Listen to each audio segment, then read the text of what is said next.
Be sure and tell them Large Marge sent ya.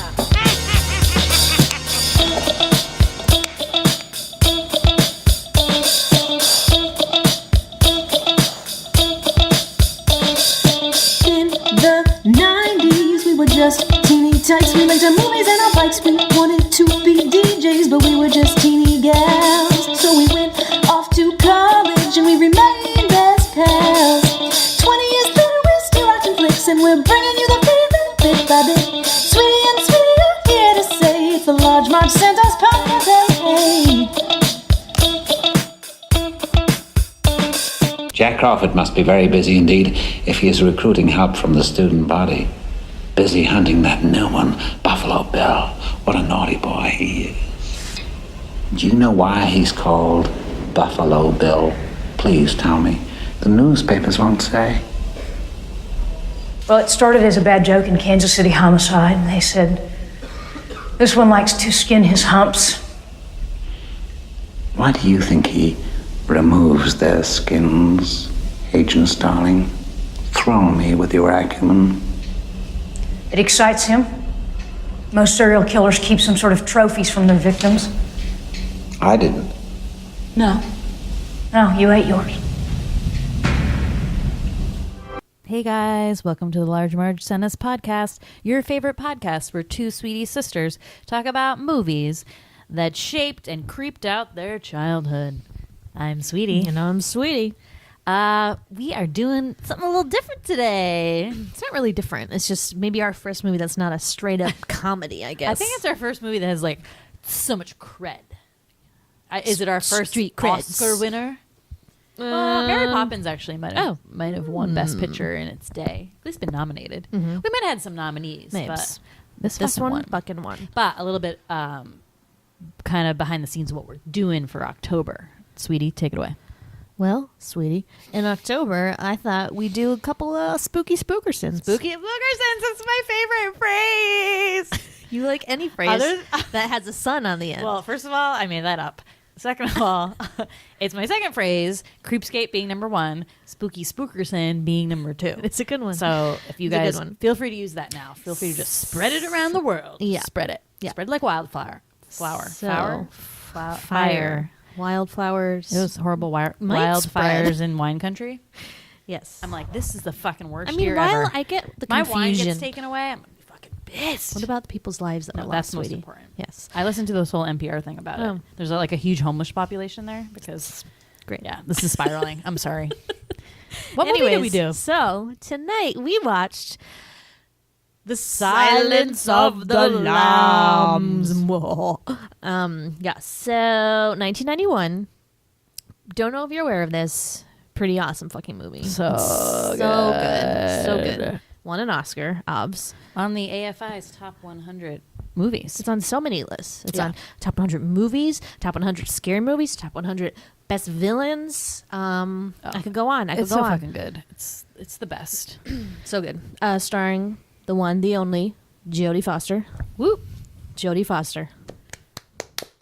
Slow clap. That's Slow not clap. slow enough. You won't get Gotta it be like unless this. you won't get it unless stop clapping. You won't get it unless you've seen Center Stage. If We're you totally have, doing that movie get too. back to us. Yeah, obviously. Anyways, yeah, Jodie Foster, Anthony Hopkins, who Fast plays who plays the most likable serial killer I've ever met. Love that bitch. And Jamie Gum. James Gum. James Gum. Forget his name Creepiest always. motherfucker. Creepy A lot of other creepersons. people who have done other movies, but kind of not super Sure, well-known sure, names, sure, sure. except for the little cameo by Chris Isaac, the cameo of cameoers. Randomly as a SWAT agent. He must know somebody who knows somebody. Like, good for you, Chris Isaac. Yeah. But yeah, cool movie. So Did you know this is swept the Oscars? no, I forget what they call this, but when I was reading the trivia, so won Best Picture, Best Director, Jonathan Demme. Did we say that? Who just died recently? R.I.P. Miss you. Best Actor, Anthony Hopkins. Best Actress, Jodie Foster. And Best Screenplay, or Adapted Screenplay from the book. Wow. So I guess that's like it's called something Five Aliver. I don't know. I'm sure that it was the same name as your lip sync group in high school. Five Alive is a drink, a frozen drink cocktail. Which you named Let me after, remind which you. you used to name your lip sync Did anyone group. drink Five Alive? It was like Minute Maid, but like a bunch of different fruits that all combined. Was it 5? Into this. It was 5 fruits combined into this delicious mix. My friend Katie kept like a stockpile, like the store was going to sell out of them. We need to in stop the freezer. spiraling. We're only 3 minutes in. You've gone on 2 downward spirals. I love tangents. I know, It's but not it's downward. It's It's early. sideways. It's early for this. Okay, so all right, enough about that. Okay. The movie's great. Everyone knows it. If you Everyone don't, knows if you don't know it, like get educated, dude. Like watch it. Watch this fucking movie. It's on Hulu right now. Go and watch it, please. So here's a question: why did this shape our childhood? You go first. So I believe we always watch this on TV, and obviously when you watch a movie like this on TV, certain things are cut out, blah, blah, blah, blah. Despite that, this movie was still insanely terrifying to me as a child, as I'm sure it was to you. But I also thought it was way more terrifying than it ended up being when I saw it with an older like lens on. So, like when I was little, I thought it was like the scariest movie I'd ever seen. You imagine all these things, I think, in your head. And this was the edited version. Right. But like when you grow up and you get it, you're like, wow, this is a great psychological thriller. Right. That just happens to be a little scary, but is an amazing movie. I don't know. / also super intriguing, right? Because yes. I think for me, this started like sort of my fascination with serial killers and murder, FBI. Like I wanted to be an FBI agent for a second. I think a lot of then I was like, women- I don't want to climb those fucking wooden walls. Yeah. Or those stupid rope. You do want to do No, that? I do not want to do that. And those fucking rope nets that you have to climb are so hard. Have you ever done that? Treacherous. They're like No. impossible. I got out of the rope course because Yeah. I was like, I have scoliosis. I can't do Cargo this. net, I believe that's called. Like, fuck cargo nets. I was like, I'm not doing it. I'm also not wearing a turtleneck under a sweatsuit. Just kidding. This is getting super. I really did want to be an FBI agent, and I think serial killers are fucking fascinating. The whole that is very interesting to me, and that really is a huge part of this, right? Which, as you, and like, obviously today, if you're a podcast listener, you are aware of the true crime upsurge. People just fucking love true crime, but more specifically women. And I have a feeling it has to do with this movie in large part. Not totality, like not totality there. Right. But I think, like for us especially, definitely intrigued me. Definitely made me want to learn more about serial killers. Doesn't mean you're a serial killer. It just means that you're interested in that behavioral type and what causes somebody to do Definitely. that. And to throw like our feminist spin on it, which we always love to do, this was a young woman in the role of hero saving the day. No romantic interests solved in there, just literally only about her life as being this FBI agent and wanting to be this FBI agent and her job and this connection with this serial killer that she does meet. I thought that was awesome and really, really different, right? Yeah, and nobody saves her ass. Right. It's not like someone swoops in to save the day at the end. This is the 90s. I mean, this was like pretty groundbreaking for that time. It's groundbreaking Right? for now. For now, yeah. Which is like very depressing. Right. And she plays that. I mean, Jodie Foster is fucking badass in pretty much everything she does, and has this sort of attitude in most of her roles. She's fucking amazing, and this is no exception. And she just carries this movie. I mean, Hannibal Lecter is amazing. You put Anthony Hopkins in a toilet paper commercial, that guy is gonna fucking win an Oscar. I mean, that's there's no doubt with that. And all those English actors, like, they're fucking amazing. They're fucking I feel amazing. like it's a hoax. I feel like they could be. Have you ever like tell me a bad British actor? Right. It's I because mean- the accent. It just fools you. Well, it's not the accent, but they do have like amazing training over there. If you're like going into the Royal Academy of Shakespeare, or whatever the fuck I you don't do. think they're all going there though. Like, Are they? no. Or aren't they? But anyways, like, so he's obviously great and totally deserves an Oscar. I mean, he shines with I think he's only on screen, they said, for like 26 minutes. So it's the second shortest for being Best Actor nominee, second shortest time on screen. It was some other random movie some guy won. Because usually, like, there's if you win supporting actor or actress, you can just do like a 10-minute part and they're like, you're awesome. But for actor, you have to be on screen for a little bit more to be considered the actor.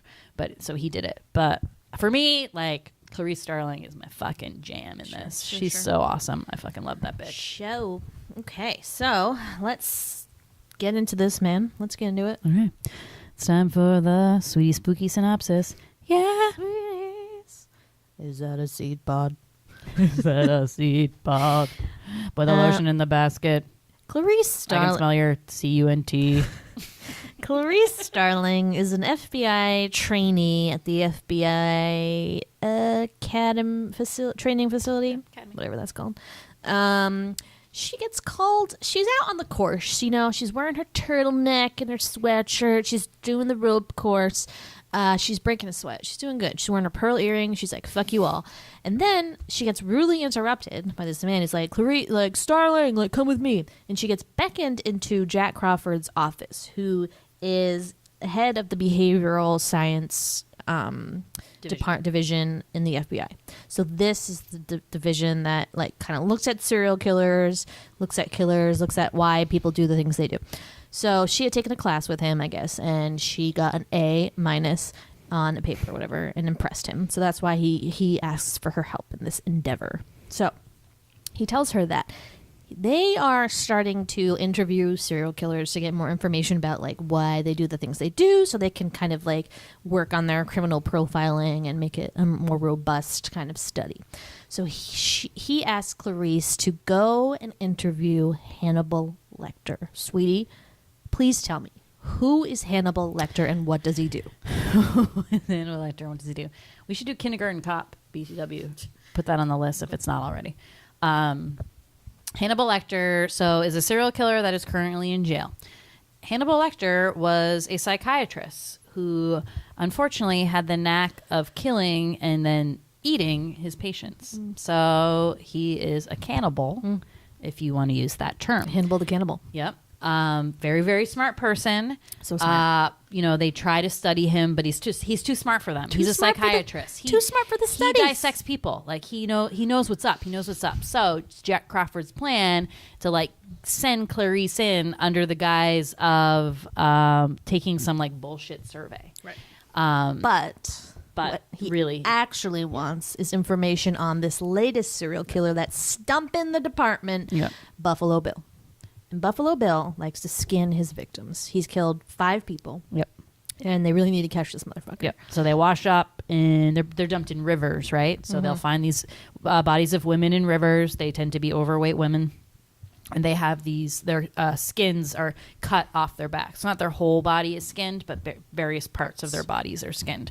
So that's like super stumper. Like, why is this guy doing this? Where, the bodies are showing up in one river, but they drift down. So no one knows like where actually they're being dumped, right? So any towns along this river. So they just have no starting point. So Clarice goes to like the super creep, like maximum security prison full of like the most disgusting people who have committed the most heinous crimes. Or I think it's that's solely a a psychiatric for prisoners. For prisoners. Sorry, yeah. I think, because it's like really bad conditions. Yeah, So. yeah, it's real bad. So she shows up, meets a super sketchball doctor who's just like a psychopath himself, essentially. Like, should not be in that job. Just totally not. He's just basically interested in tormenting patients. I mean, just such a creeperson. And like, what is with those blazers? What is up with the plaid? Creepy. Anyway, so shows up and she kind of has a little tete-a-tete with Hannibal Lecter, and Hannibal sees something in her. Really, really likes her, and kind of they start forming this bond.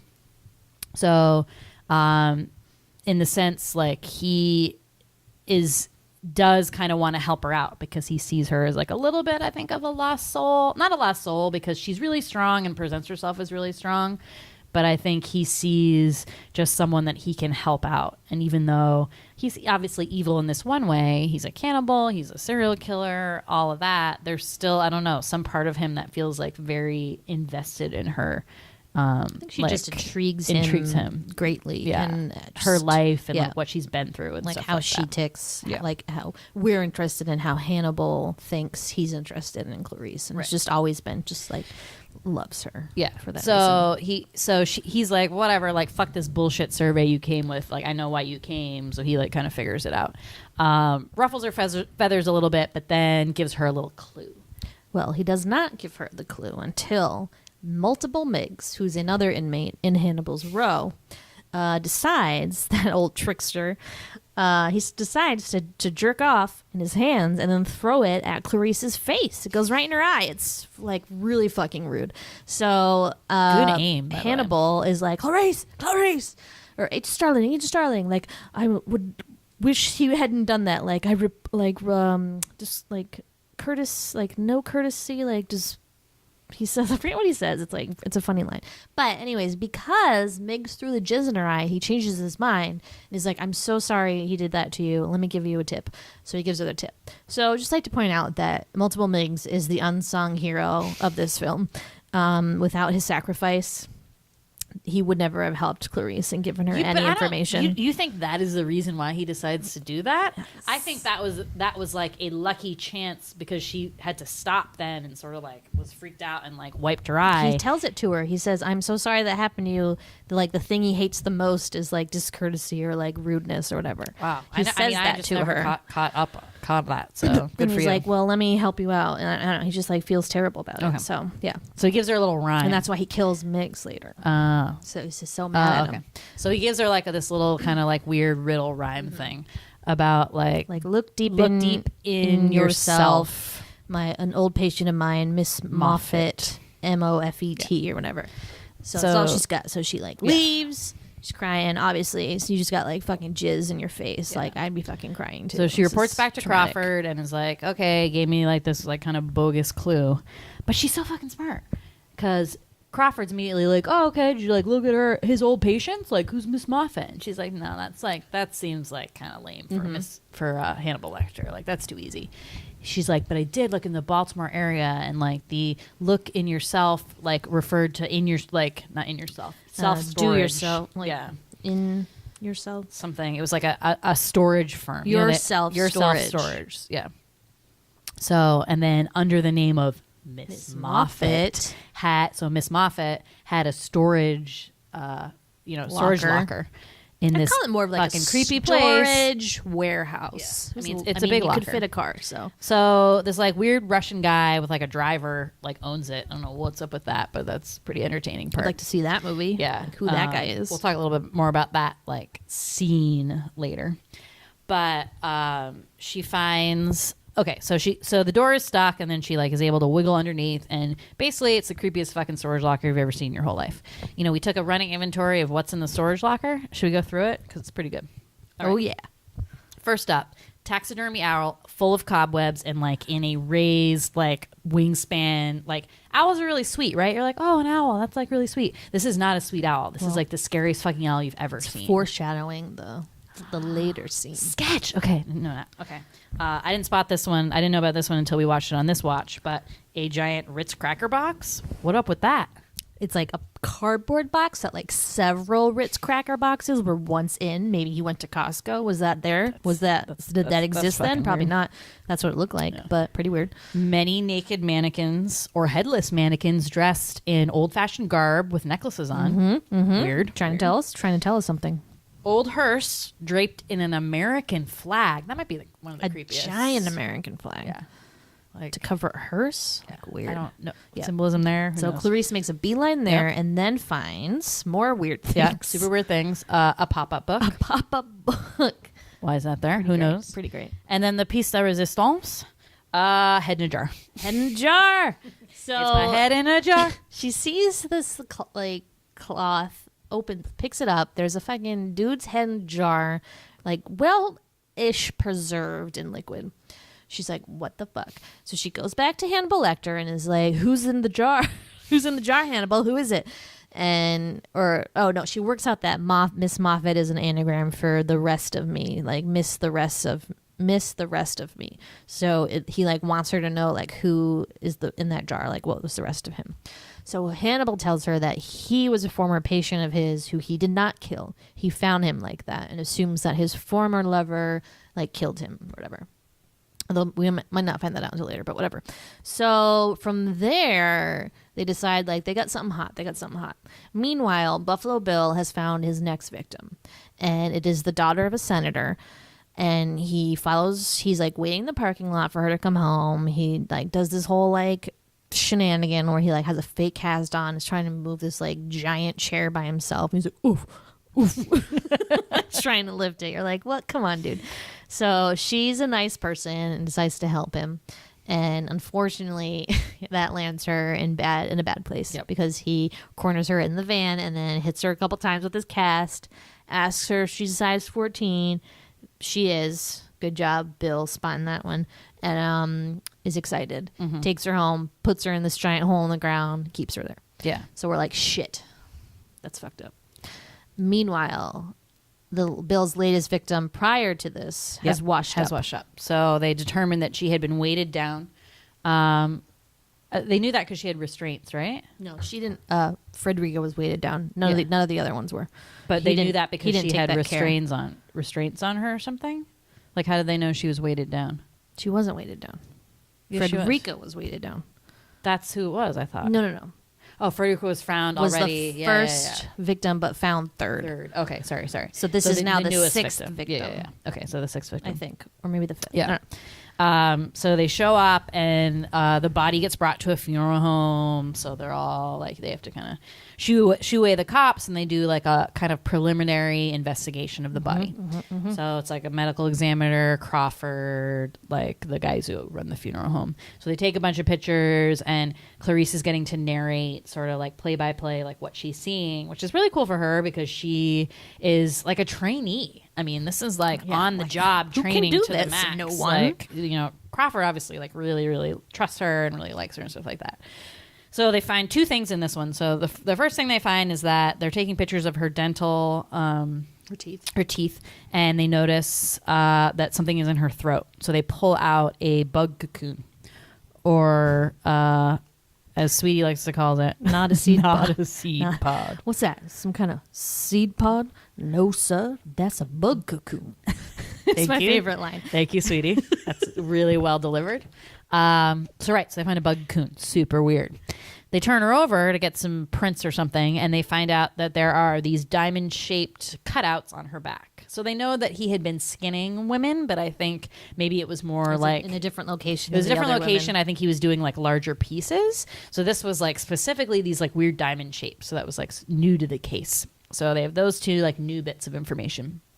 So with the bug cocoon, Clarice goes to these bug guys in the Smithsonian or something in Washington, D.C. They figure out what kind of bug it is, so then they can kind of trace, like, who's ordered these bugs. And they find out that the bug is, it's a moth cocoon and really well taken cared for, fed with, like, honey and all this stuff. So it's someone who's, like, really interested in this. So then she goes back to Hannibal Lecter with two things. Well, all that information and then plus a deal. So the senator is now involved because her daughter's involved. They want to get her back alive. They know that Hannibal Lecter knows the identity of the serial killer because you find out because of the head. So explain again why he had the head. So he had the head. He was a former patient of Hannibal Lecter's who did not show up after 3 sessions missed. So Hannibal goes to call on him and finds his head in a jar. He tells Clarice that this patient of his had been seeing somebody who he was kind of afraid of and had started to get violent. So he believes that person killed him. So he later, at this point, when Clarice brings the deal, I think tells her that he thinks Buffalo Bill is this guy, right? I think so. Or no, he tells Clarice that this guy is the reason he does the quid pro quo thing. He's like, okay, I'll tell you if you tell me. But like, so basically, he knows that there is a moth in her throat because there was a moth in this dude's head, and that's like he makes the connection, like, oh, that was totally his boyfriend that did it then. So the reason, but he knew before that. He had to, because why would he send her to the storage locker? A moth in her throat or whatever. I don't know. So that's why he sent her to this. He knew from the beginning. Yeah. Oh yeah. So there's a reason he put the moth in the throat, and it's because this guy, this Buffalo Bill guy they're looking for, is unhappy like with his current self. He wants to transform himself just the same way that a moth pupa like transforms into a moth, or as I like to call it, a butterfly. Like, why are we using moths? Moths are like the ugliest fucking things. There's a lot of pretty moths. You just think of moths as like the white chalky ones. I fucking hate those motherfuckers. No, there's some really pretty ones. Why can't it be a butterfly? Yeah. But there's like, I feel like just a slight difference with moth and butterfly. Whatever. So it's so mean about it. What if I was a moth? So Jeez. Clarice is like, so he's like a transsexual, and Bill's like, well, he doesn't think he thinks he's a transsexual, but he's not. So In other words, he's just unhappy with himself and thinks that if he transforms into someone else, aka a woman, he will like himself better or whatever. So that's the gist with that. Unfortunately, the senator finds out about this deal, which actually she did not make. So that was fake. And Jack Crawford just set that up. He had to roll the dice. He had to do it. He had to roll the dice. I got to roll the dice. I had to roll the dice. And then so the senator's pissed. She meets him in Tennessee, like when they like do this stopover or whatever. And she's like, "Tell me this killer's name. Like I know you know his name." And so he tells them like a bogus name, Lewis Friend, I think he tells them his name is. And then they like send him to like a museum. Unclear what that place was and why they chose it. A bank. But he's like in this like giant cage on the 3rd floor. He's guarded by 2 cops all the time, which I'm like, they could use more. Yeah, like obviously from what happened, like there should have been guys outside the door, inside that place. Like, come on. Yeah. Kids work. It wasn't smart. There's like 20 cops downstairs and only 2 cops upstairs. It doesn't make any sense. Ugh. Anyways, so the reason, so earlier the jerk psychiatrist, Chilton, is like, that wasn't a real deal. I called the senator. She didn't make any such deal. But then leaves his ballpoint pen in the cell.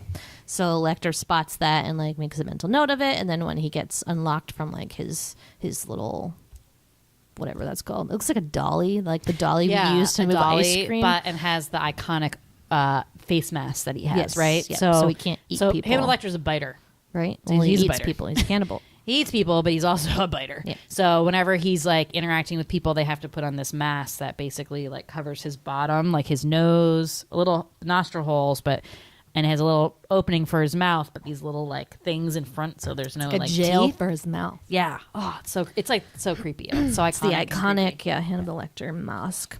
So yeah, so once he got out of that, he like gets the pen, takes out the, what is that? That little piece. It's like the clip on your lapel or something. Okay, so he removes that, hides it in his mouth. So he's like keeps that in his mouth the entire plane ride, wearing that mask to Tennessee. Still has it in his mouth until he gets dinner like that night. Takes it out. He's getting like handcuffed to the bars so that the 2 cops that are like on duty can come in and give him the meal. They like set his drawings down on the floor, and then all of a sudden Hannibal Lecter handcuffs the guy to the bar, and you're like, whoa, what the fuck is happening? And Hannibal Lecter had gotten loose, you guys, and now is gonna fucking kill those 2 cops. Yeah, pretty So badly. it's a really violent I scene. feel like the other guy could have gotten away. That was kind of like dumb how he just basically like shut the door on him and he was like, oh, and then that like immobilized him for like a second enough so then Hannibal Lecter could come around and then bite the shit out of his face. Then spray it with mace, so then definitely you're totally out for the count because that fucking burns. That burns when you don't have any openings on your face.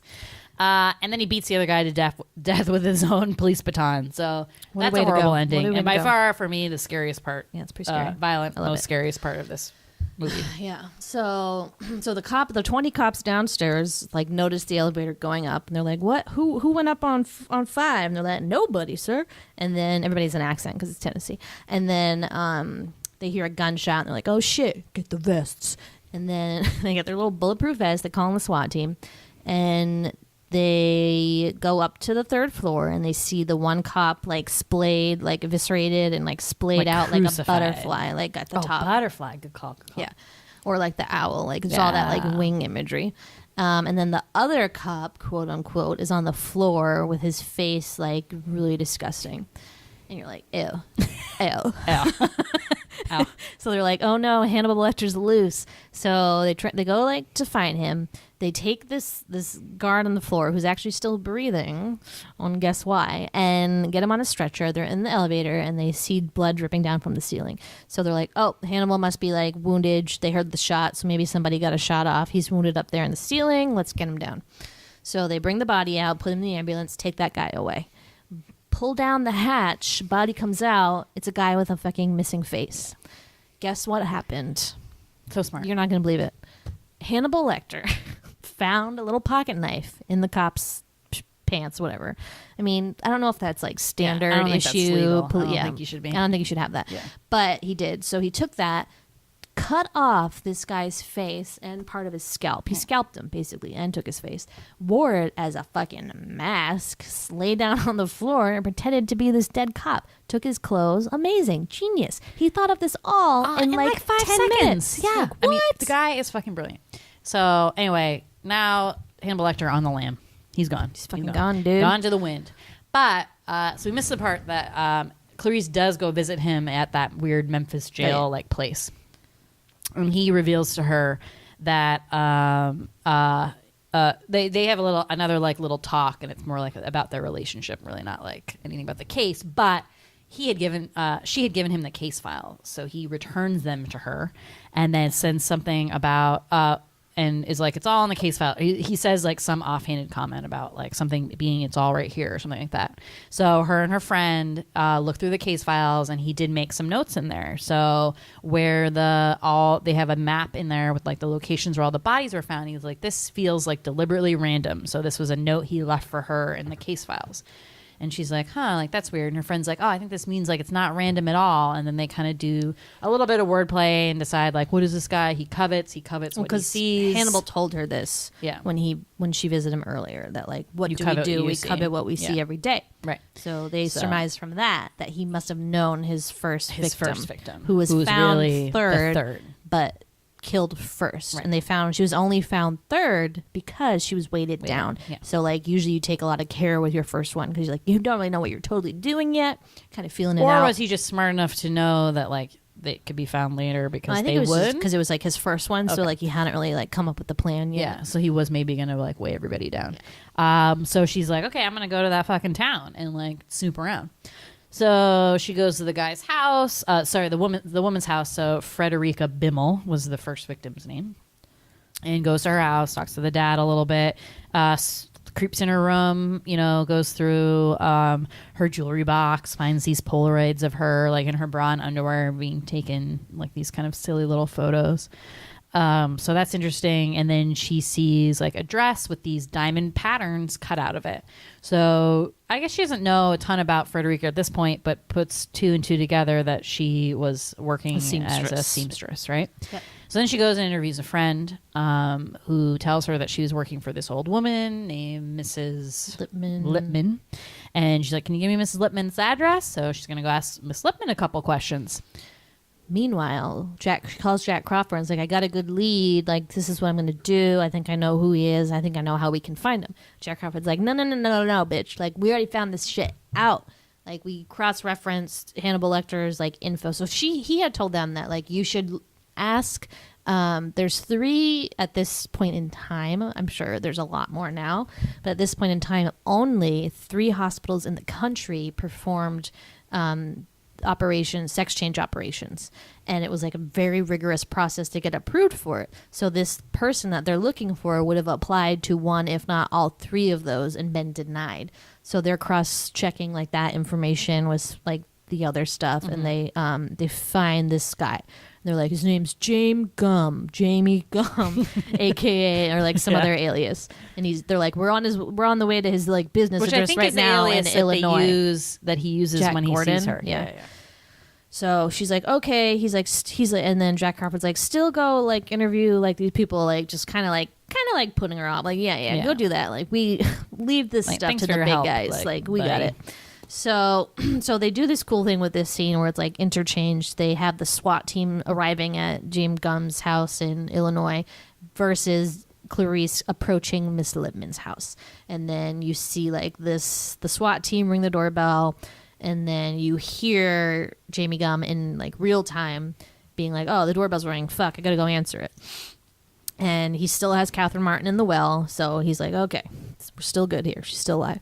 So he opens the door to find not the SWAT team, but Clarice all by herself. No backup. Fuck. Yeah. Ooh, never She doesn't never know a good it yet. idea. So she's like, hi, it's Miss Lipman here. Like, I need to talk to her. And he's like, oh, they don't live here anymore. But she had a son. I got his card. I'll find it for you. And so like, would you like to come in? So she comes in, and then he's like being like super awkward, like looking through this Rolodex, and he's like, did the police find anything yet? The cops around here haven't got the first clue. Yeah, he's just saying, he's saying too much stuff. Yeah. It's just, she's It's just like she's looking she's around. like, from the beginning, she's a little bit like, Yeah. this is like not, The house is a mess. Not cool. House is like a fucking mess. She spots all this thread and then sees the death head moth fluttering about, which is the same moth that they took out of that woman's throat. So she's like, oh shit. And like you can just see it, and I'll talk about this later. But like, Jodie Foster's internal acting in this movie is like so fucking good, and she just has this like look on her, like she doesn't like show it on her face, she shows it in her eyes, and like she knows like, oh fuck, like this is the guy, I'm all by myself, like I am a fucking trainee, whatever, What the let's hell am do I this. gonna So do? she like takes the safety off her gun. Yeah, I love that part where she Yeah, just like- kind of like does it like super Yeah. casually, but it's not casually because she's never really done it before. She's never like, I mean, she's fired guns, but never like actually in like real in the real time. The, So yeah. So then she's like, he finds the car, and she's like, can I use your phone? He's like, sure, you can use my phone. And then like drops all the business cards and like does this like weird like side run, escapes. She's like, fuck, stay there. And he like goes through this door, and then Clarice follows him, and there's fucking like 30 doors. He's lost in a labyrinth of doors. What? Okay, Mrs. Lippman, what is this house that you had? It is like a literal dungeon down there.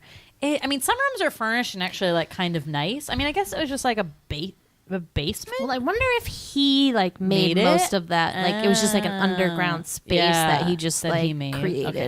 Right, because So, there's no reason for that like wishing well structure to be there. no, probably not. Or It's he not the keeps ring. the women. Yeah. So she follows him, like goes through, finds Catherine Martin. She's still alive. Great. I'll be back for you. And Catherine Martin's like not happy about that, but like whatever. I wouldn't blame her. She's angry.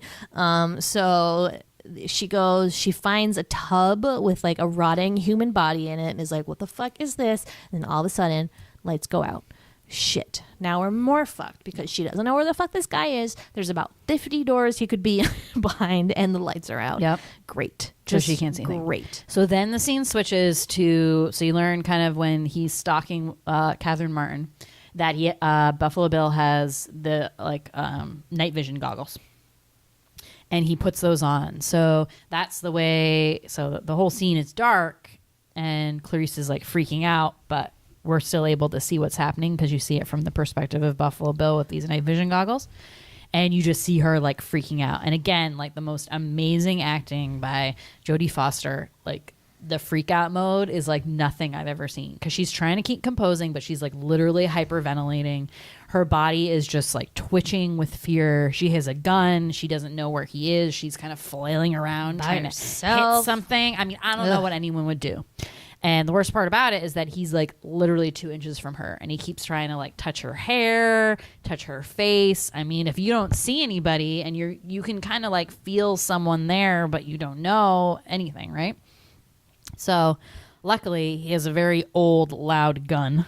Oh my god. Cocked Get a at silencer, her. Thank dude. fucking God. And this is like the most brilliant part of the movie. I love this part so much. So he cocks the gun, and she is like so in tuned and like into this scene and this job, and she hears that, turns around, boom, boom, boom, doesn't even think, just boom, boom, boom, boom, boom, fires a bunch of bullets into him, also hits a window, so breaks open the light, let there be light. Hallelujah. The guy is on the floor bleeding to death. She's in a corner. Takes enough time to reload her gun. This woman is amazing. Just to make sure he's still dead, kicks the gun away from him, and I mean, he's dead. He's still dead. He's dead. You're real He's dead. dead. But it's it's one of the best scenes in any movie like I've Saves ever the day. seen. Saves It's so the good. fucking So day. So all's good. Catherine Martin's, they get her out.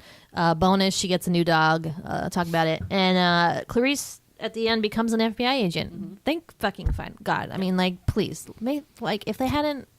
Whatever, I'd be pissed. They'd be like, if you broke the rules, if this was feds, and they were like, you were just a trainee, you shouldn't have done those I things. mean, she should have skipped to whatever the next level was above whenever you started should have as an gotten entry Jack person. Crawford's job. Like that's what is up. But she doesn't. So she graduates. Whatever. She's an FBI agent now. Hooray! Let's eat cake. So they're eating cake, and then she gets a phone call. Guess who's on the phone? It's Hannibal Lecter. in the Bahamas. She's like, yo, like, did the lamb stop crying? Like, blah, blah, blah. Because, like, now that she saved someone, there's, like, this whole backstory with Clarice, and now she saved the lamb when she was little, blah, blah, blah. We'll talk about it. But she's like, where are you? Tell me. He's like, oh, meeting an old friend for dinner. Goodbye, Clarice. Don't worry, I won't kill you. The world's much more interesting with you in it. And then he hangs up. And then you see Dr. Chilton, like, come off the plane. So the old friend he's having for dinner, play on words, is him. So he's going to kill him and eat him. So cool. So, end of the movie. Done. So Whew. good. So good. So fucking good. But yeah, so Jodie Foster does this, like, acting thing with her eyes. And I noticed this immediately in the first scene she has with Hannibal Lecter, where, like, he immediately knows things about her that, like, freak her the fuck out, but she doesn't want to let on that she's freaked out. So, like, the most of her face is very stoic, but if you, like, look at her eyes, she's, like, getting, like, really freaked out. But it's just the eyes. And I don't know how you do, like, as a former actress, I don't know how you even begin to, like, do that. I'm just very You know, we've said impressed. that before. If anyone watches The Americans, remember that has been said about Philip on The Americans a lot. He, like, is like such an eye actor. Like, you can tell every emotion that he's feeling, like, just about how he looks in his eyes. I think it's, like, an amazing trait and a skill to have as an actor. Yeah. It's unbelievable. It's so good. But yeah, she's so good in this. What was I going to say? So we watched this again, like, a lot on TV. So I forget, like, the first time I actually saw the full version was, and I was like, whoa. So first of all, like, the cunt word not used on TV. Nope. And it's used a couple times. Or even the jizz. They cut Not out the the jizz one. first. So there's, like, They don't show him jerking off. Like, they the don't little show jerk that, off and they part. don't show the initial shot of the jizz, like, going into her, like, Right. face. Well, that's why this You time just I see was like, it you hit see her that, in the eye? Yeah, you see that after shot of her Yeah. wiping something off her face. I mean, it is like a direct shot in her eye. So, like, of course, obviously, I mean, so I'm just going to jump into it right now, but, like, obviously, huge sweetie confusion when we watched that. No. Had no idea I think I what thought it that was scene spit was. or something. I don't know. I had no fucking clue. Like, really fucking confusing. Migs and the jizz. I didn't know that until I was, and then we saw it when we were older, and we were like, ew. That is the most repulsive thing whoa. I can ever think of in my life. Ugh. So gross. But yeah, they edited that out. Yep. They edited out, like, most of the violent scene, but not really, Not because really, though. if you look at it, it doesn't. The camera. They're very tastefully done violent It's not scenes. showing you Hannibal Lecter's teeth, like, going into that guy's face and biting it. And you just see, like, kind of a little red You patch. just see like, blood. once It's mostly done. just blood that they show. Yeah. And I think that's almost more, like, I think really well done violent scenes are almost more effective when you don't show as much. So the part that is, like, kills me on that scene is when he's beating the guy to death with the billy club. Mm-hmm. And they do a little foreshadowing because they, like, show the cops, like, pass that to one another. You don't know at the time, but, like, it's kind of, like, hinting at what's going to happen with that sort of tool.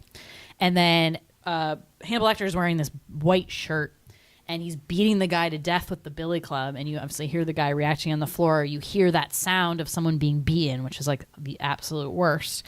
But then it's just these flecks of blood flying up on his white shirt and, like, a little bit on his face and stuff like that.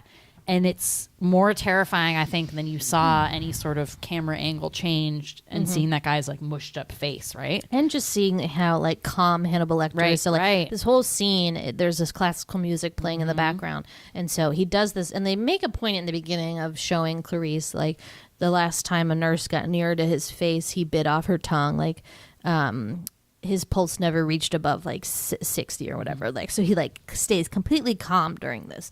And so after he kills these two guys, or kills that one guy, beats him to death, the classical music is still playing, and there's just, like, a shot of Hannibal, like, still enjoying the music, and then, like, he puts his face, like, kind of up to the ceiling, and he has this, like, amazing Mustache. it's like a Blood goatee. mustache. It's like a blood goatee, like, on his face. And it's like my favorite color of fake movie blood, which is, like, this bright red blood, so I like horror movies, but I don't like just like I don't like Saw. I like Suspiria, if you know what that means. I like tasteful like accounts of blood and gore that are like artistic. And that shot of Hannibal Lecter like looking up at the ceiling with that like blood goatee is like one of my favorite all-time shots of like all time. Yeah. It's beautiful but terrifying, and like I just that intrigued me so much when I was little, and like really like got me on my kick with like, dude, like scary movies scare me, but I love them. Yeah. Oh, definitely. And like, I mean, they had to put some of that stuff in there. Like, I get it, but obviously, like the more scary parts are like the creepiness of Buffalo Bill. Buffalo Bill. Because really, Buffalo Bill, and like a lot of people don't realize this, is that Buffalo Bill is the real villain in this movie. Right. Like, it's not Hannibal Lecter. No. Hannibal Lecter is like helping them find this other guy, and I don't think I really realized that when I was little when we watched this. I think because like we said before, like Anthony Hopkins makes him so likable. You're cheering for that guy to get away, even though he had to kill people. And I think they do a smart thing by actually making those cops pretty unlikable. So it's not like you're connected to any of the people that he really kills. They do this like dipshit thing where they like talk about him right in front of him. Yeah. They're like, he had the nerve to ask for 2 meals. I'm like, he's right fucking there. Like you're on, and he doesn't kill anyone who almost doesn't deserve it. Like those guys, Dr. Chilton is horrible. So it's not like the ambulance. People. I mean, the ambulance but guy. You don't know. That was you see like that guy's face for a second. You don't know enough about it. So in terms of like Sweetie Confusion, so like when you watch a movie like this when you're little, I'd say you understand about like 80. You don't understand 80% of the plot, I should say. How old do you think you were when you watched this? Oh, I don't know, like 7, 8? I don't know. But like, it's like the plot is 10. Not that complicated. No. But when you're little, it's really fucking complicated. Like, I did not know anything. So here's just like a brief list of like the things I didn't understand. So like number 1, Migs in the Jizz. We already talked about it. Number 2, head in the jar. Whose head is in the jar? Why do we care? Who is that? What? I don't know. What was in the tub? Who is in the tub? What the fuck does this lamb story mean? Like, I don't care. I want to know about the blah, blah, blah. And then also, what does anything mean? Like, I was just so confused. I'll say the tub part, which I thought for a long time, was how he got the skin off of the victims. Maybe. It was like some weird soak It's still process, a point of confusion. But it definitely isn't, because when you look at it, it's like an old lady hairstyle. So that is supposed to be like, what happened to that lady? So that just like fills in the blanks with that. Yeah. And like, as we talked about, as we were watching this movie, like it's a very tight film. There's no scenes that like don't need to be there. It's paced out really well. It doesn't feel like a super long movie. I don't even know if it even is. I think it's like an hour and a half. Yeah, it's just very well paced. It's boom, boom, boom. All the pieces fit together in this like really great way. It's just everything reveals itself at like the right time. I don't know. It's just like very, very like brilliantly done. So you don't have that sense of like, I mean, yes, I totally understand what you're saying. Like, if you're 7, you'd be like, what the fuck is happening? Well, it's just the, like, how they get to point A to point B, like, confused me. Like, how, like, all the twists and turns, I just didn't really... It's like sneakers. Like, I just had no idea. Oh, definitely. And there's also, like, layers to this movie being, like, okay, like, layer A, the Buffalo Bill scene. And then layer B being like Clarice and his relationship and what's getting revealed there about mainly her character. Clarice and Hannibal Lecter. Yep. Okay. And how that builds into the larger story. Clarice's backstory. Right. Which is super important. Which is the title of the film. Right. And which I think is so brilliant about this movie, how slowly that gets revealed through these interviews, right? So a famous part of this movie is the quid pro quo, which is a Latin term basically meaning like tit for tat, right? So like, I'll give you something, you give me something. That's what that kind of translates to. So Hannibal Lecter uses that as like, okay, like a way to get to know her and being like, okay, like I'll give you information about this case, but in the same time, I'm kind of trying to psychoanalyze you and kind of help you out. I mean, he's really trying to help her out because she has some demons there from her early childhood and this particular story about these lambs and where the title of the movie comes from. And that part is such like a brilliant sort of other part of this movie. That sort of is parallel to the main story and also like a huge part of it. So I just like that was like kind of brilliant. Sure. And it took me a while to like really understand it because it's not like the great thing about this movie is that it's not like spoon fed to you. So obviously I didn't understand this as a kid because they weren't outwardly like the reason why, like, the symbolism of Clarice rescuing Catherine Martin is akin to her wanting to rescue this baby lamb from being slaughtered because she wanted to, like, save it. And so, or in general, her wanting to be in the FBI. right, to help people Like, and yep. to save them. And, like, specifically, Catherine Martin represents, like, this one baby lamb that she feels like she let down because she couldn't, like, save it. So when Hannibal calls her at the end, he asks Clarice if the lambs have stopped crying or whatever. So because she has saved Catherine Martin, it's like the silence of the lambs. Wow. Yep. Wow. I get it now. And he like wanted to be part of that process of her kind of winning and able to silence those lambs and having that success to like succeed in this job and to have that success to save somebody, to right kind of her past wrongs. I mean, so we didn't really go into that story, but her dad was a police officer. So at first when you hear that story, you're like, oh, okay, that's why she went to law enforcement. Like her dad was a police officer and she's like from a family that, you know, her mom died young. So her dad was all she had. He was killed in a robbery. So a very traumatic part of her life, losing her father at the age of 10. She gets sent to relatives in Montana, and they run a sheep ranch. and a ranch with sheep and whatever. So she wakes up one night and she hears these like horrible screams. It sounds like children screaming.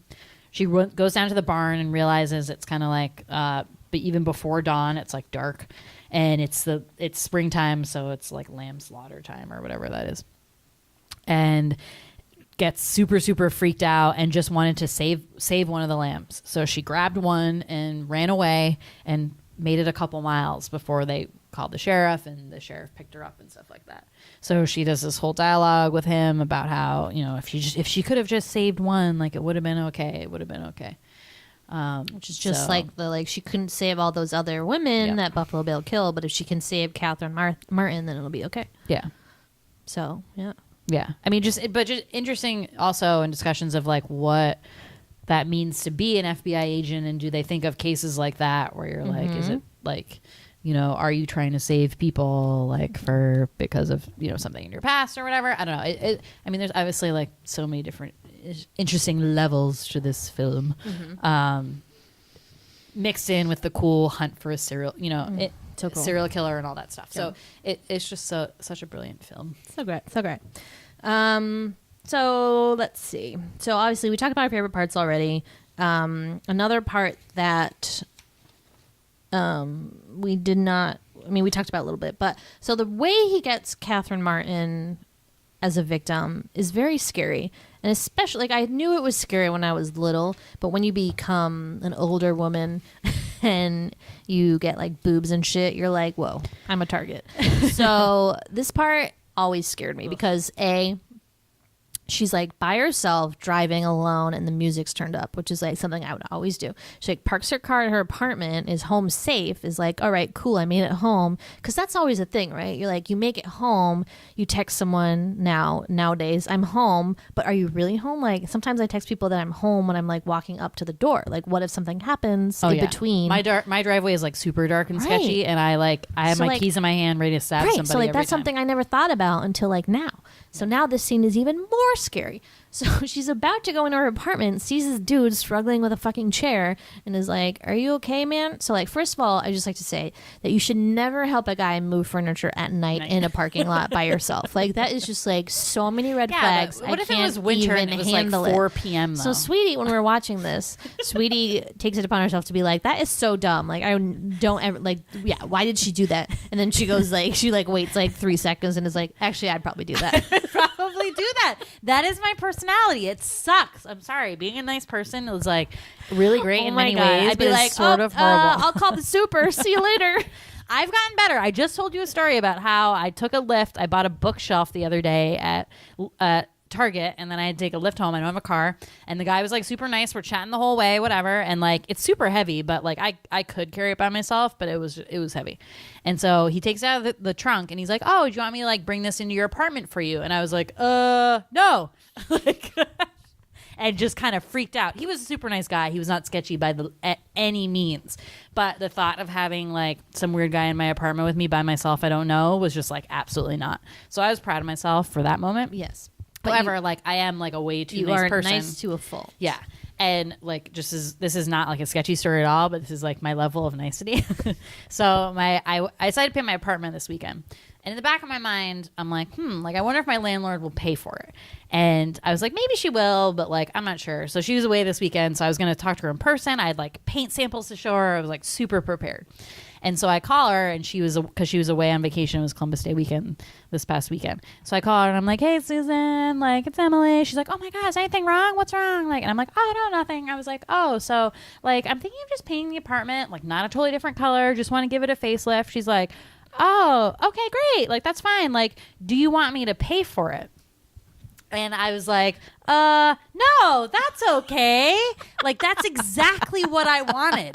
That's exactly what I wanted. Like, I was doing all the labor. I'm literally increasing the value of her property by like hundreds of dollars by redoing the nasty paint job that's there.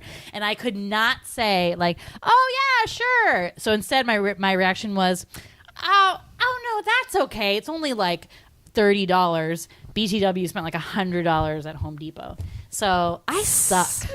I know. I'm It's the just worst. like after Jeopardy when we were like, we're ready to check out. I'm like, okay, we're ready. This is the game plan. We're going to tell them all these things that I'm were wrong trying so we so can get hard. like a deal. So we go down there and the lady's like, how was your stay? And Sweetie's like, it was fine. And I was like, like sitting next to her, I'm like, what about the water?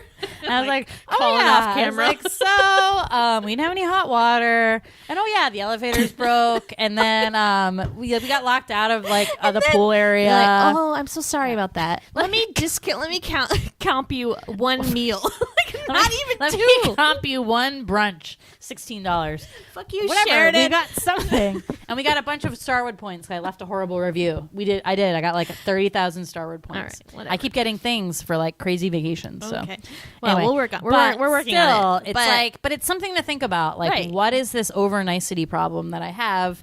Much like Catherine Martin, but hers was like, I get it. I mean, the guy had a broken arm. He had like a veteran's like cap on, so I think she thought he was like some Vietnam vet.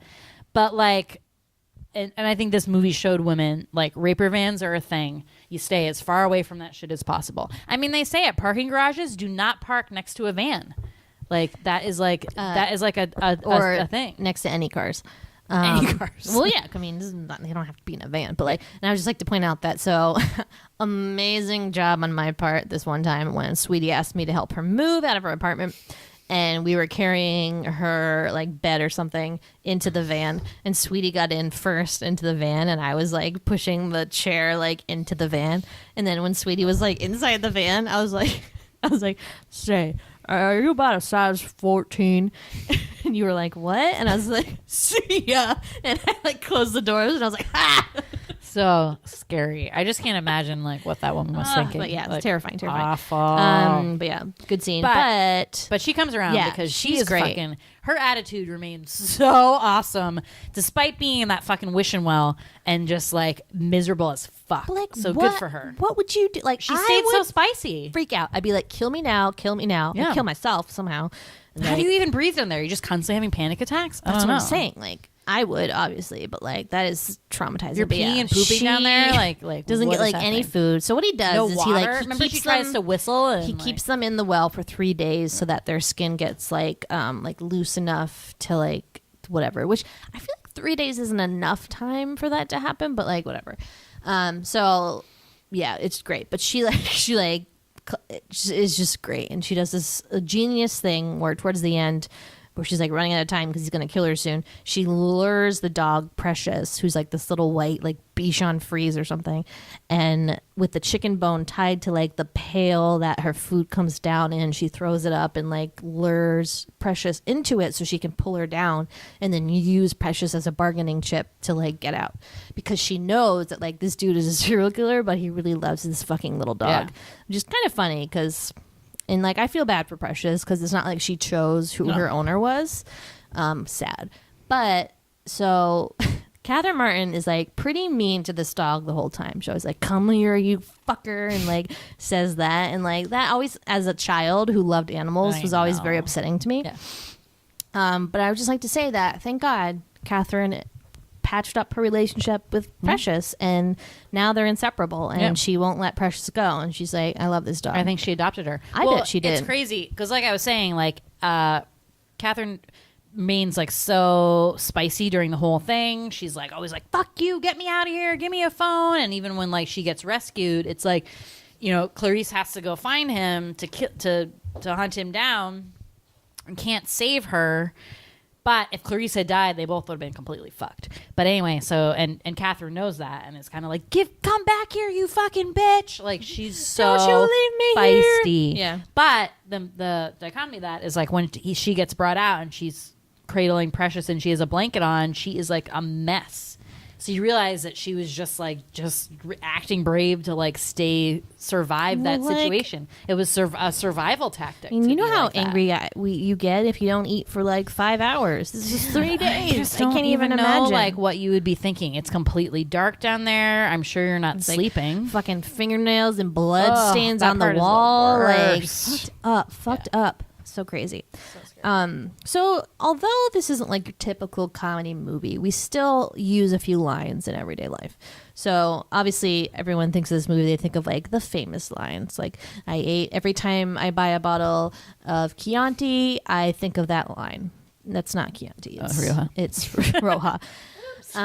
But so yes, that line, which people always like to make fun of because Anthony Hopkins, this like fancy English gentleman, like doesn't say the word Chianti right. He says Chianti, which I was thinking today, maybe he's just saying it in like a West Virginia accent to like make fun of Clarice. I don't know, just a thought.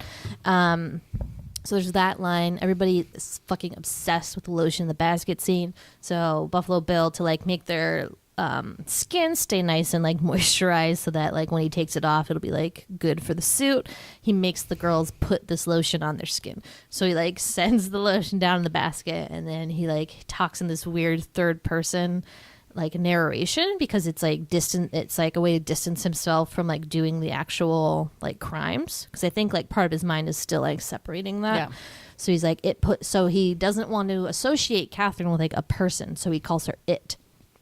So he says, it puts the lotion on its skin or else it gets the hose again. And he's like holding Precious. And then Catherine's like, how do I do it? He's like, now it puts the lotion in the basket. And then Catherine's like, you motherfucker, like, you let me out of here right now. And he's like getting impatient. He's like, it puts the lotion in the basket or else it gets the hose again. Yeah. And then she like still won't do it. And he goes, put the fucking lotion in the basket. It's so good. That guy is too oh my God. much. Yeah, He's, I like, mean, we have to talk about terrifying. Buffalo Bill a So, yeah, little so bit. Buffalo Bill. I mean, that's like the scene that everyone thinks about Right. when they think of this movie, right? Think of the lotion in the basket. It's very funny whenever you are with somebody and you're looking at lotion, you're at CVS, whatever, you're like, hey, put the lotion in the basket. And you're like, oh, dude, like, funny line.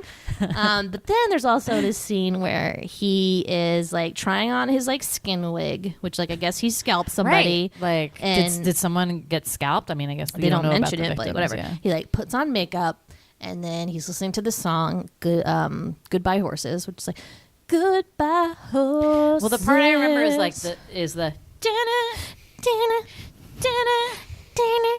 This is pretty good. So yeah, he's like putting on his makeup, and then he goes like, "Would you fuck me? I'd fuck me." And then he like gets up, and he's naked, and he's wearing this like robe, this like silk robe with like Chinese his robe? weird skin wig, and is like dancing, and then he like does like a little something, and then like backs up. Oh yeah, this part was always obviously edited out of the TV version, so I never saw this part until I was like in my teens, so I had no idea. And then he like backs up, and it looks like he has like a vagina, and you're like, whoa. So he like did the tuck, which also Sweetie Confusion figured that out later. for some reason I thought he had like the suit on at that point. And I guess I was just confused because he like had the hair part Right, or right, something. yeah, it's just Because part you of do it. see like a little bit of the suit when she comes in, and it's actually like not bad. But he's just so scary, like the way he talks and just the way he like talks, his mannerisms. Though when he tries to play it straight, you're like, okay, you're not like. I mean, he sort of like starts like gets very slowly into crazy Yes. as that scene goes on. But when he's first talking to her, you're like, okay, like you could see like how people could be like, oh, like that guy's fine.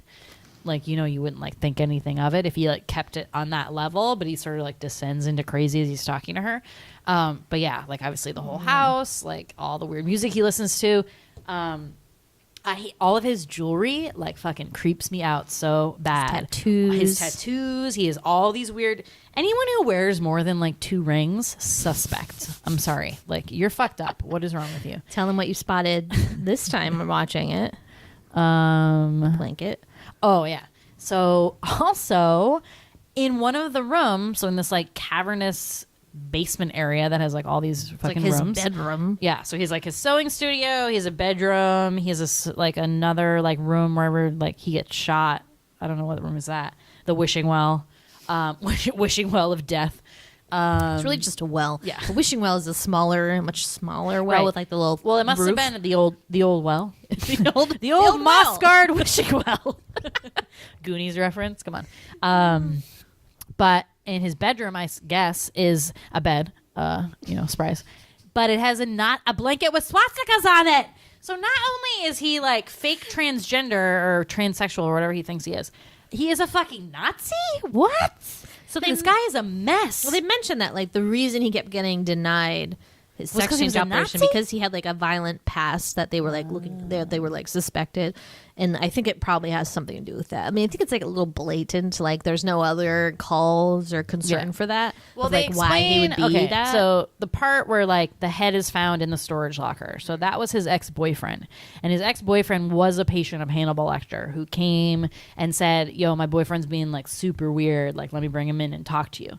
So that's when Hannibal Lecter like figures out that like this whole thing where he was like a faux transgender person, and he didn't believe that he was a woman inside, but like Sweetie said, like wanted the change to recreate himself because he hated who he was because he was severely abused and molested as a child. I believe that was like so. I don't know if he was molested. He doesn't say Yeah. molested, but he just had like his Abuse. mom was an alcoholic. And Well, like, severe abuse. I assume that meant like sexual. oh, I thought physical. Because if it was sexual, I feel like he would have more like sexual crimes aspect to his murders. Oh, yeah, maybe. But did you say the thing what you found in the book? No, though, so like one of the things that Sweetie always points out and like is always annoying to her is that his name is James. So it's Jame, and when Crawford like says this to Clarice, he says, does he say James first and then says Jamie like after that? Because it's a weird fucking name. You're like, what is this name? this? It's James. Like, what is this? Yeah. Like, just call him James. It's like a made up name. So I read in this like in like the Silence of the Lambs wiki article, and I read the book, but I don't know if this specifically was in there or like why or if this is fan fiction or whatever. But like it said that his mom was like an alcoholic prostitute who was like drunk when she gave birth to him and then misspelled his name on the birth certificate. So that's why his name is James and not James. Well, whenever if you say Silence of the Lambs to me, like the one line I'll always say is like Jamie Gum, a Jamie Gum, and like how like she says it to him. I think when she's meeting him, is that is that when that happens? No, because she says Do you his know? name is no. He just is like, my name's Jack. No, but he's Gordon like, or whatever. but he's like, do you know a Jamie Gum, a Jamie Gum, or something? So she like says it all, and she's like so straightforward. Yeah, Clarice, that is a and, weird like, thing. I don't know. So I'm just weird. like, I'm like, That's what the funny. fuck is We both have Jamie like Gum? we both have like the weirdest fucking lines from this movie. Like, that's yours. Mine's the fucking seed pod one, which like I don't even know why I started saying this, but like I feel like I would always just say this too, right? It'd be like you would be like I'd be washing the dishes and you'd be like, what's something something, and I'd be like, what's that? Some kind of seed pod? Yeah, And then you're I like, always have to say what the is second part. this? No, so that's a bug cocoon. So I just love that. Yeah. So yeah, I mean, it's pretty great. But I think like, should we sing our song? Wait, I don't know if I remember it now. I don't know. I think it goes, I don't want no seed pods. It wasn't a seed pod that was stuck in my throat. It was a bug cocoon. Buffalo Bill put it in there so he could take my skin. Oh shit, I'm dead. Whoa. I don't even have anything to add here. I'm like, the tune's kind of off You're for the me. one that and said I'm like, on Twitter that you wanted to sing your hit know. song. I Not a don't seed want pod. no seed pods. Seed pods can't get enough from me because I'm a bug cocoon. Taken from Buffalo Bill in the throat, trying to holler at me. I was in a wishing well, precious is a buck, and I crawled up the wall and lost a fingernail. I lost a tune. Now I'm just rapping because that's what I do. It's crazy. Good one. Good one. That went so well. Oh my God. So good. Yeah, it gets lost. Tom Petty shout out. So we lost Tom Petty this week. Was that this week? That was last week. Wait, what's this week? That was last week. Horrible. Yeah, Mass bad week. shooting and Tom Petty. Yes. Okay. So Tom Petty died last week. Very horrible. Sad. Miss you, TP. But awesome use of his song American Girl in this. And the reason for me it's so great is because that is a great song, first of all, and a great song to sing in the car by yourself. Awesome. However, and it encapsulates her being like so happy and free and like, look at me, like I'm an American girl and whatever. And then, oh no, like you're going to get kidnapped. It's fucked up. So it's like that dynamic of like high and low. They do such a good job about it. Makes me like a little uneasy Yeah, when me I too. hear it. I'm like, Yep. ooh, is this Right. a bad omen? I don't Yeah. know. Am I going to get killed? Is there going to be a guy trying to move a chair with a broken arm? Like, fuck, I'm out of here. It kind of killed it for me, but like in a really good way. Cool. Very, very well done. Awesome. Mr. TP. But yeah, just in general, like a great, like, you know, tons of, as we mentioned before, like like 2 women in the FBI. Like, what was this? Like, you like literally see. And there were more. 3 There were women. other women I saw around. one other one other than her friend. But the way that they portray it is that like there's Yeah. this scene where her and her friend are running like along the river or whatever, and they pass a group of like 10 other FBI agents, all men, and all of the men like turn and like watch them run and are like watching them, and like they're like, oh, girls, hot. Like, ugh. It was just like so gross. Just so gross. Yeah. And there's many instances during this movie. Right. So there's this part. My favorite part is when they go to the 6th victim, like the funeral home. There's like fucking 15 cops there, all dudes. It's like all the cops in this Yeah, one town all- are there. It's a tiny town. Who's watching like, the town? Our town was really tiny too, and we like literally had 5 cops. Why do they have so many cops in that town? I have no idea. What? So anyway, so Crawford does this thing where he's like, oh, of crimes of like this sexual matter, like let's talk about this in private to the sheriff. So the sheriff and him like go into a room, and she's left with all the cops, and she's like, so like what's here to do in this bumfuck town, basically. So then she talks to him about him after, and he's like, hey, Starling, like, sorry, I just had to get rid of him. And, like, you know how basically, like, men are, like, guys will do what guys will, you know, that Frank whole, like, brushing thing. it off. Yeah, Boys will but, be boys. Blah, blah, blah. But she says, like, look, It like, does dude, matter. no, cops look at you on how to act. Like, it matters. Like, great line. So good. Exactly. Yes. Like, don't do it for any any gain of that sense. You're setting everything back, like, years and years and years. Like, no, fucking don't do that. Don't do that shit, man. Yeah, Harvey Don't. Weinstein apologizer. Ugh, yeah. So it's just Speak it's a really up. good one. Yeah, Do the but right- yeah, do the this right whole thing. movie is like yes, But, yeah. women, and so like Yeah, our other it's favorite awesome. movie that we loved also as kids and still love is called Feds, and it's also about a women in the FBI trainee world. Totally tons of sexism. Great parallel to this movie. So a little more lighthearted. a comedy. No serial killers. But I always wanted to say that like the training facility I love. So my favorite part of the training facility is this like fake town that they have where they do like a fake car chase and then like a guy gets out and like tries to make a run for it. So my question was like, how do you get to be the fake criminal at the FBI training facility? Like, is that another like FBI teachers or agent or a something. teacher? Yeah. Like, cool job. You're like, it's a run. Like, Well, the part where they do like the fake like break into a room and be like freeze, Yeah. like let's, and like she tries to cuff somebody and the guy comes out of the corner. Yeah, he's like where was the corner? I just feel like that was a weird setup. I was like, an escape the room. It Yeah, was like and scary. also her partner was bullshit. Partner's such bullshit. Like, why didn't he secure the room? I don't know. I don't know. Maybe that's like the point of the officer on whatever like left hand side. I don't know. I'm just Whatever. I don't know anything Whatever. about it. Clarice gets it done. Fuck you Yeah. guys. Fuck you guys. Right. They didn't pick anyone else to do that job. No. Yeah. I mean, like, "No, and you granted, stop." Hannibal Lecter was like, "Oh, Jack got you here." So, or no, who tells Clarice that? Oh, is that why? Like he picked you so that he could entice Hannibal Lecter with like a woman who he hasn't seen a woman in like 10 years or Right, whatever. right. So, like maybe that was Jack Crawford's like initial thought. But he, I mean, he But should he should know that Hannibal Lecter is way too is too smart for smart. that. Yeah. Like that doesn't add up. Nope. So like whatever. And then what's the other thing I was just about to say? I was on that train. Women, Jack Crawford, Hannibal Lecter. I don't know. No, she gets come on to a lot. Barney is like my other favorite character. Yeah. So Barney is like the what do you call Prison that? guard. He's like a prison guard, Psych- whatever, of that psych ward. of that row. So he's been like with Hannibal. And if you've watched like all of the Hannibal movies, so there's Manhunter, which was an old what year was that? Let's look it up real quick. But if you've ever seen Red Dragon, it's the same thing. Or if you've ever read the book, is basically Manhunter. So Manhunter was 1986, which is before Silence of the Lambs. So obviously different Hannibal Lecter. I forget what that guy's name is that they played him, but the guy that plays Gil Grissom on CSI is like the guy. And actually the TV show Hannibal is like about this dude in that movie. So Barney's in that movie in 1986, and he's also in Silence of the Lambs, and he's in Hannibal. And is he in Red Dragon? Wow. So he's like just in all of them. Franchise. But like or maybe he's not in Manhunter. Oh no, he is.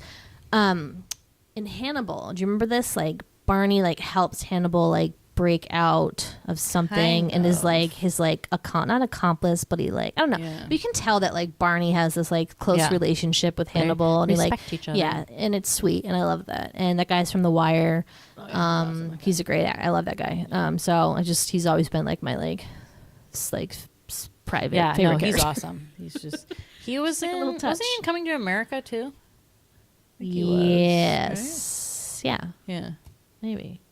I forget who. But yeah, maybe. Yeah, they did an interesting thing with sequels in this, right? Because so there was like a prequel, let's say, of this, or like the first sort of like iteration of like this whole story with what is that one called? You said the movie's called Manhunter, but it's Red Dragon. Yeah. Is the book it was based on, and So then they did the Silence of the Lambs. Yep. And then they did the Hannibal movie, which was the sequel to this, and no Jodie Foster. They had Julianne Moore, I think. Sub in, tap. Yep. But Anthony Hopkins was still in it. Yep. And that one, I don't know if you've seen that one, but it was like laughable. And there's this part where he like has this guy's brains for a dinner, but he's like at the dinner with him. He's like basically given him like a partial lobotomy and cooked half of his brains and is serving it to people at the dinner. Do you remember the scene? It's like completely dumb. I read the book, and it's the same in the book, but like it's ridiculous. And they don't do it that well. You can still be alive when you're like, it's like the Phineas Gage, it just pull didn't work in with the brain. different. It just wasn't as well done. Yeah, Yes. And it was a story that like was I don't necessarily need to be told. Yeah. This movie ended on a perfect note. Like you're not supposed to know what happens. Yeah, I think they just wanted like because the books went on, so they wanted to keep doing that. And then they did the Red Dragon, which was like the prequel again, but it was with Ralph Fiennes, right? Right, and it was like a remake of Manhunter. Right. Essentially, so Ralph Fiennes is like the tall guy who's in the Monster Squad. Yes. Wow. Yeah. Okay. So yeah, really awesome, and I highly recommend that movie. If you haven't seen that movie, I would read the book actually by Thomas Harris. It's so good. Like I own it. I'm looking at it right now. It's like a really good book. I'm really into it. And then there's another one called Hannibal Rising, I think, which I think they did the movie for, but I know there's that book, and then. It's like the most recent one. Let's see. And then the TV show. Yeah, Hannibal Rising, 2007. Right? And the TV show, which got really great reviews, but was canceled after 3 seasons, and people were very upset about it. It's very well done, super artistic. If you like artistic, kind of like horror, scary things, like amazing. I'm not totally sold on that guy as Hannibal Lecter still. I think he's like a little too foreign. Mads right. How did they like Mixon or whatever explain the foreign? Did he just dumb down his accent or like? No, he still had it. Okay. I mean, it's a weird name, so like maybe he is supposed to be foreign, but like I don't know. But he isn't. I don't know. But that guy, that sweet Claire Danes' husband, is Will whatever, and he's so great in it, and it's like it's really good. And Larry Fishburne is Jack Crawford, so it's cool. Yeah, and I highly recommend it. Check it out. And it's funny because Hannibal Lecter is like a gourmet chef, but of course he uses like people's body parts, and he like invites people over to dinner and makes this like amazing meal, and it's always like a person's heart or something, and like disguised as like real food. Awful. So yes, awful, that's exactly awful. what it is. It's pretty great, but I recommend it. But yeah, so I mean, I could talk about this movie for like days. Yeah. As long as Catherine Martin was like in the well, I could talk about this movie. Maybe that's how I'd survive. Time it. I'd be like, I'm in the well. Let me think about this movie. Then I'm also in. And like for me, these kind of movies are the most scary, right? Because like now I'm pretty good about watching horror movies about ghosts and stuff like that. I like the jumps and everything. I'm okay about that because it's just like a world away, that probably isn't going to happen or whatever like that. But it's these movies that are like, there definitely could be a woman skinning serial killer out. Sure. I mean, and ready to kidnap you in a van. Right. So like these are the movies that like most scare me. And like, I'm a little creeped out now to go home. Not gonna Oh lie. my God. I know. I'm sorry. I'm gonna need a hug from the cat. Don't take him with you, though. I need him. Whew. Anyways, hopefully we didn't bore you too much. Might be our longest one yet. But, I mean, I could keep going, but we won't. Okay. So, but, anyways, thank you for listening. Thanks for listening. Please do us a solid and follow us on Twitter. We're at the Say, do Sweetie us a Club. solid? Yeah, Good do one. us a solid. Do us a solid. Also follow us on Instagram at Large Marge Sent Us. And as always, thank you for listening. Thanks, guys. Spooky Spookerson. Bye. Bye.